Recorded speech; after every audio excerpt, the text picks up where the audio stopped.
का बात है आज भारी खुश हस? मोर भाई आवत ना आज। अबे यार तो जय जोहर संगवारी हो छत्तीसगढ़ के मशहूर कॉमेडियन पकलू 85 जेकर वीडियो भाई अभी छत्तीसगढ़ में धमाल मचा आते सोशल मीडिया में पूरा छा गए। एक वीडियो ला छत्तीसगढ़ में बहुत पसंद करे जाते तो चला देखथन एक वायरल वीडियो ला। यार वो तोर भाई ला कुछ काम बुता नहीं रहेगा साले ला, यहाँ जाना वहाँ जाना, यहाँ रुकना वहाँ रुकना। मोर बहनी भी आवत है।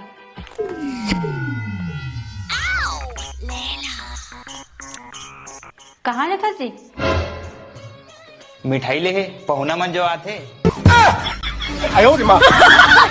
मैं लड़का नंबर 1। पकलू 85 और यामिनी ये दोनों की जोड़ी भाई छत्तीसगढ़ में धमाल। ये दोनों को शॉर्ट वीडियो और लॉन्ग वीडियो बनाते छत्तीसगढ़ ही। ये दोनों की जोड़ी इतना पॉपुलर हो गए है कि भाई जब भी पब्लिक सिटी में जाते थे मन बस सेल्फी ले तरस थे। तो चला संगवारी देखा थे नगर एक ठिनाऊ पॉपुलर वीडियो ला। अरे कहाँ मोटी? अरे मोर तबीयत थोड़ा खराब लगा था। अरे छी यार का हो गए? अरे मैं सोच रहा हूँ आज बाहर में जाके खाना खाते हैं करके। अब बताना तोर तबीयत खराब है कैसे जा सको? अरे जी मैं तो मजाक करत हूँ। अरे तो पगली बहुत मजाक करत हूँ, जल्दी उठ खाना बना।